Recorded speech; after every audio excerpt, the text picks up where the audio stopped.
Olá, sou a professora Cleane e vou lecionar a disciplina de Geografia para o 7º ano do Colégio Emaús. Pessoal, eu vou fazer a correção das atividades complementares primeiro, que eu deixei na aula anterior, tá? Número 1, fazer uma pesquisa e anotar quais os 5 estados brasileiros com maior expectativa de vida e quais os 5 estados com menor expectativa. Lembrando que expectativa de vida é quanto tempo a pessoa vive, né? É a média de tempo que a pessoa vive ao nascer, qual a esperança de vida dela ao nascer. Maior expectativa de vida: Santa Catarina, Espírito Santo, São Paulo, Distrito Federal e Rio Grande do Sul. Menor expectativa: Alagoas, Roraima, Rondônia, Piauí e Maranhão. Definir os termos taxa de natalidade, taxa de mortalidade, taxa de fecundidade, crescimento vegetativo e transição demográfica. Taxa de natalidade, gente, o número de crianças nascidas vivas a cada 1.000 habitantes durante o período de 1 ano. Taxa de mortalidade, o número de mortes a cada 1.000 habitantes, também durante 1 ano.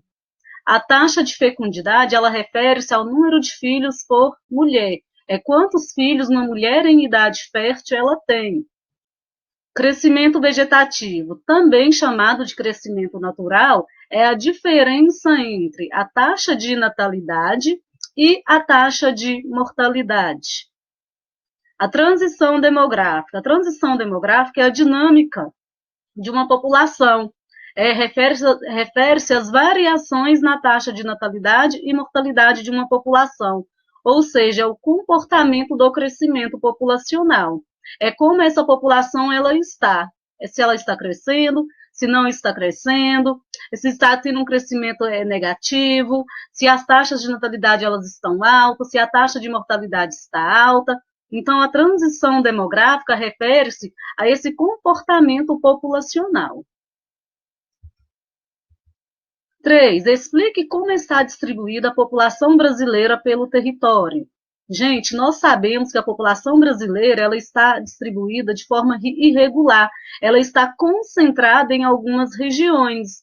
Então, há excesso de pessoas em determinados locais e há vazio demográfico em outros locais, ou seja, regiões pouco habitadas ou com uma população pequena. As regiões com maior concentração populacional são Sudeste, Nordeste e Sul, respectivamente, tá? Quais fatores foram responsáveis pela redução da taxa de natalidade no Brasil?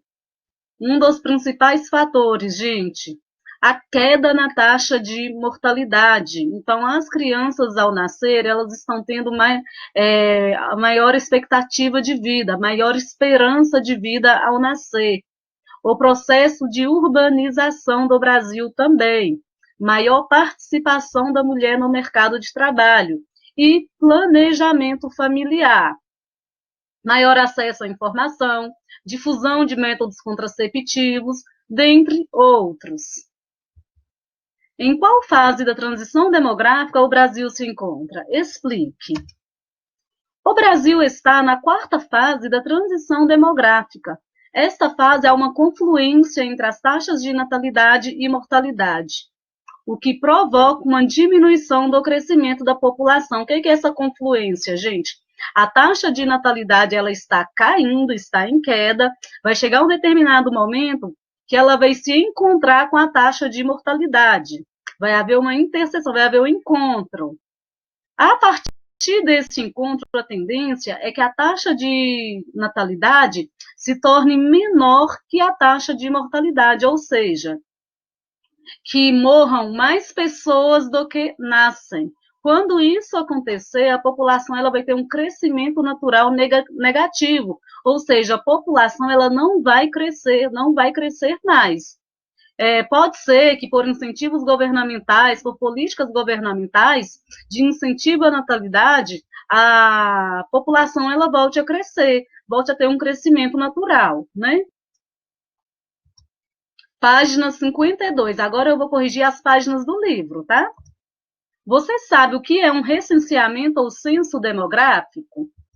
É a contagem da população, o recenseamento. E esse recenseamento, né, gente, ele é feito aqui no Brasil pelo IBGE, que é o Instituto Brasileiro de Geografia e Estatística. É o órgão responsável por fazer o levantamento das informações sobre a população brasileira. Esse recenseamento ele é importante, gente, inclusive para políticas públicas, para verificar qual população é maior, onde possui maior taxa de mortalidade. Então, a contagem da população, esse censo que acontece de 10 em 10 anos, ele é extremamente importante, inclusive para entender o comportamento da população.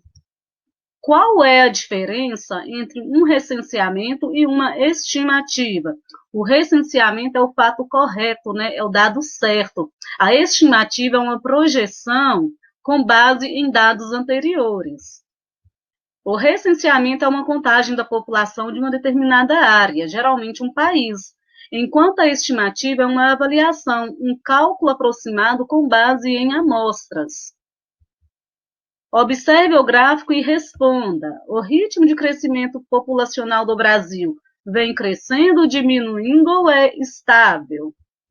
O ritmo de crescimento do Brasil é relativamente estável e apresenta leve diminuição, pois no período de 1991 a 2000, em 9 anos, o aumento populacional foi de 22,9 milhões de pessoas, ao passo que de 2000 até 2010, o aumento do efetivo demográfico foi de apenas 21 milhões. Efetivo demográfico quer dizer população, tá, gente? Ou seja, está estável, mas com queda, com redução. Página 57. Reveja o mapa Brasil, densidade demográfica, na página 54 e responda as questões. Lembrando que a densidade demográfica, gente, ela é a população relativa, né? Ela é a população distribuída por quilômetros quadrados. A densidade demográfica do Brasil não retrata a realidade da distribuição pelo território. Letra A. Onde a população se concentra? Na faixa litorânea ou no interior? Você conhece algum fator que explique a concentração da população brasileira nessa porção do território? A população ela se concentra na faixa litorânea, né? Na faixa litorânea ali na região centro-sul. A economia brasileira, gente, é fato histórico, tá? Ela se desenvolveu na região litorânea. Ela atendia a metrópole europeia de modo que as principais cidades se desenvolveram próximo ao litoral, para facilitar a vazão de mercadorias e o acesso à população da colônia. Então, a faixa litorânea ela foi mais povoada por uma questão histórica, né? Historicamente, essa região ela foi povoada primeiro e também por uma questão econômica. Da mesma forma, a região centro-sul. A região centro-sul do Brasil, né, ali com o estado de São Paulo, é o principal centro econômico do país. E é a região onde possui maior concentração de pessoas. Letra B. Qual é a densidade demográfica do estado onde você mora? 33,41 habitantes por quilômetro quadrado é a densidade demográfica de Minas Gerais, tá, pessoal? Qual é a importância da vacinação como um dos fatores que contribuíram para a diminuição da mortalidade no Brasil? A vacinação em massa das crianças acarreta uma grande diminuição na mortalidade infantil, porque protege as crianças de doenças infecciosas que podem causar óbito. As doenças preveníveis por imunização são tuberculose, hepatite B, difteria, tétano, coqueluche, dentre outras. Página 59. Observe o mapa desta página e faça o que se pede. Em que regiões do Brasil há maior presença de homens como migrantes? Este mapa, gente, ele traz para a gente a migração interna de homens, tá? Cite 4 estados onde isso ocorre. Há um percentual significativo de homens migrantes nas regiões norte e centro-oeste. Essa migração, gente, é por conta da expansão das fronteiras agrícolas, tá? A atração de mão de obra para essa região. e normalmente migram mais pessoas do sexo masculino que do sexo feminino para trabalhar nessas lavouras, nessa produção. Rondônia, Amazonas, Mato Grosso e Roraima são os estados onde isso ocorre. Cite 5 estados onde a proporção de imigrantes homens é pequena: Rio Grande do Sul, Santa Catarina, Paraná, Pernambuco, Ceará, Rio Grande do Norte, Sergipe, entre outros. Com base no mapa e em suas pesquisas, indica o percentual de homens migrantes do seu município, de 48 a 52, tá? O envelhecimento da população é algo que vem ocorrendo em praticamente todo o mundo. Conversem com os colegas e procurem responder. Quais são os aspectos positivos do envelhecimento da população? É uma relação diretamente proporcional entre as condições de vida e a expectativa de vida de um lugar. Se a população ela está envelhecendo, gente, quer dizer que houve melhoras na saúde, houve melhoras na medicação, houve melhoras na qualidade de vida, houve melhoras no saneamento básico, na rede de esgoto. Então, tudo isso vai contribuir para que a população ela viva mais. Na opinião de vocês, há aspectos preocupantes no envelhecimento da população? Sim, muito. Porque uma população, gente, idosa, é uma população que precisa ser atendida pelo governo. É aquela população que não está na ativa mais, né? Então, uma população idosa quer dizer que vai faltar mão de obra adulta. Então, vai ser necessário a importação de mão de obra. É importante salientar que, embora possa gerar preocupação em alguns aspectos, o envelhecimento da população é um sinal positivo de melhora nas condições de vida. Com a tendência de um aumento cada vez maior na expectativa de vida, é responsabilidade do Estado e da sociedade pensar em alternativas economicamente sustentáveis para o sistema previdenciário e de saúde, levando em consideração a garantia da qualidade de vida da população idosa. Finalizamos, gente, a nossa correção. Nós vamos continuar com a matéria, mas direto do livro. Peguem o livro de vocês para poder acompanhar, a partir da página 58.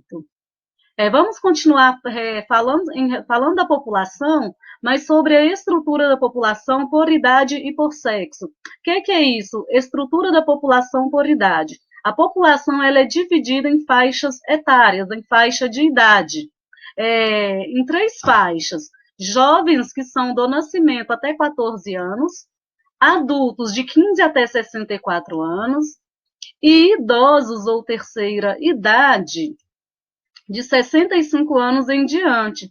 Vocês vão ver também, gente, essa classificação falando que jovens são os indivíduos que têm até 18 anos. Olha a diferença. Nessa primeira, jovens é do nascimento até 14, adultos de 15 até 64. Nessa aqui, adultos são aquelas pessoas entre 19 e 60 anos. E idosos, aqueles com 60 anos ou mais. Observem a diferença de idade, tá, gente? Por que existem essas duas classificações? Nos últimos anos, a que mais tem sido adotada é essa primeira, em função dos diversos fatores que a gente já tem conversado. Aumento da expectativa de vida, os jovens, eles estão participando mais ativamente do mercado de trabalho, eles começam a trabalhar com 16 anos, com 15 anos. No Brasil, inclusive, um jovem ele tem permissão para votar aos 16 anos. Então, todos esses fatores contribuíram para que essa classificação da estrutura etária, né, essa primeira aqui, ela prevaleça em muitos países. As nações, gente, que há várias décadas apresentam baixos índices de natalidade e mortalidade e esperança de vida, ou expectativa de vida elevada, tem menos jovens em sua população, ou seja, a sua população de idosos ela é maior. É o caso do Japão, é o caso de países europeus também. que a população idosa ela é maior, ou seja, é considerado que tem uma população adulta, né? Nos dias de hoje, alguns países subdesenvolvidos são considerados jovens. Por que são considerados jovens? Porque a população de jovens prevalece, né? Prevalece a faixa etária da população de jovens. Observem nessa tabela, gente, Brasil, distribuição percentual da população brasileira por grupo de idade, de 1980 até 1940. O amarelo é 0 a 14 anos, o laranja 15 a 64 anos e o roxo 65 anos ou mais. Percebam a evolução da faixa etária de 65 anos ou mais e a queda da faixa etária de 0 a 14 anos. Observem também que a partir de 2020 já há uma redução, né, mais acentuada na população de 15 a 64 anos. Então, o Brasil pode ser que daqui a alguns anos, né, ele comece a se enquadrar no grupo de países de população adulta.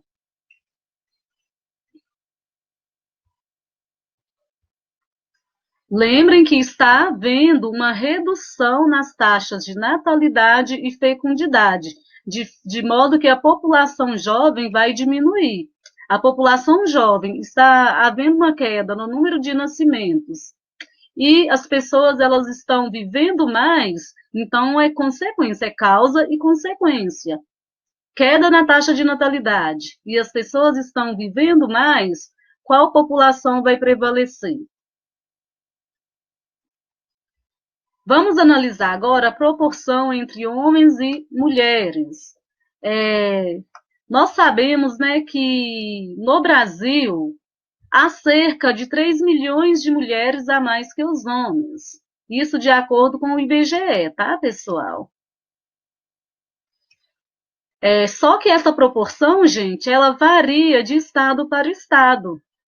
Neste mapa está trazendo a proporção de imigrantes homens. Essas regiões mais escuras, estão vendo? É onde há um maior percentual de imigrantes homens. Nessas regiões, predomina, nesses estados, uma maior população de homens. E as regiões de onde saem estes homens, predomina uma maior população de mulheres. Geralmente nas áreas de imigração, ou seja, nas áreas que está recebendo pessoas. Esses termos têm que ficar bem definidos para vocês.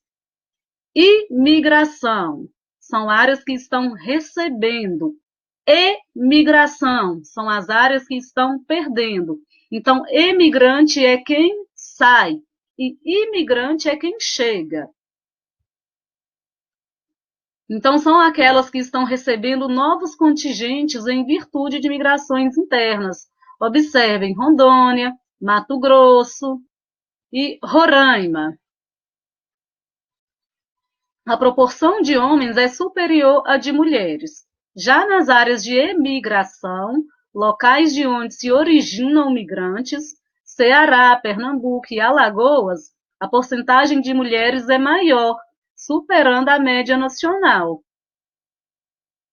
Então, esse fluxo de migração interna, ele vai interferir também nessa proporção entre homens e mulheres.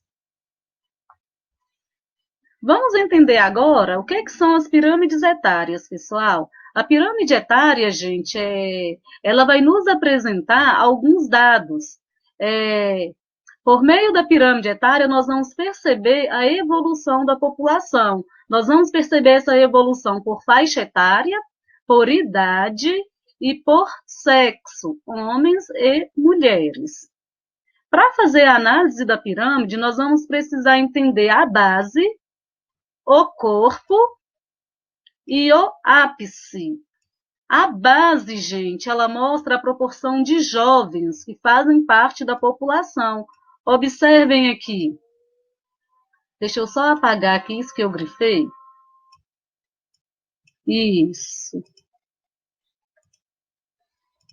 A base, então, ela corresponde a população jovem. Essa população jovem aqui, gente, é a que vai entrar no mercado. É nessa base que a gente consegue perceber a evolução do crescimento da população também, o número de nascimentos. Se essa base ela estivesse estreitando, como nós vamos ver mais à frente, quer dizer que estão havendo menos nascimentos, que a taxa de natalidade ela está reduzindo. O corpo é a proporção de adultos que compõem a população de um país. Este corpo, gente, é a proporção de pessoas que fazem parte da PEA, que é a população economicamente ativa, seja a população empregada, ocupada, né? Ou as pessoas que estão desempregadas à procura de emprego. O ápice corresponde à população de idosos. É a faixa de pessoas que compõem o grupo de idosos. Esse índice aqui ele é importante porque ele vai nos mostrar quem está saindo do mercado de trabalho e o nível de crescimento dessa faixa também. As pirâmides etárias fornecem indícios sobre um país, como a natalidade e a longevidade da população. Esse gráfico aqui, pessoal, ele está trazendo o gráfico do Japão, de 2016. Observem como a base da pirâmide etária do Japão, ela está bem estreita e o ápice, ele está mais largo. É aquilo que eu falei para vocês. O crescimento natural do Japão, ele está negativo. O que quer dizer isso? Estão morrendo mais pessoas do que nascendo.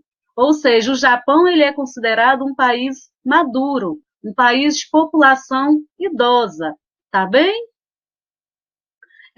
Neste país, gente, como eu falei para vocês, né, a taxa de fecundidade ela é extremamente baixa. No Japão, essa taxa de fecundidade ela está em torno de 1,4 filhos por mulher. Agora nós vamos analisar a evolução da pirâmide etária do Brasil e vamos verificar também uma projeção realizada pelo IBGE. Essas pirâmides elas são referentes a 4 anos diferentes, de 1980 a 2000, de 2020 e de 2040, ou seja, de 20 em 20 anos.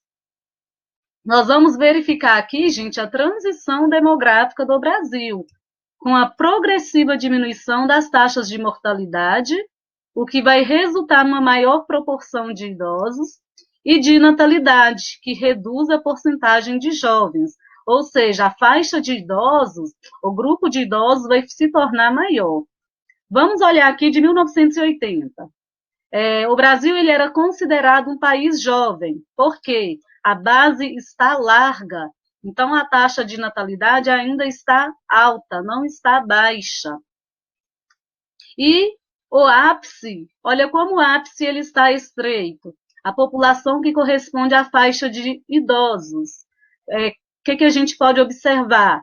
Taxa de natalidade elevada e taxa de mortalidade também elevada.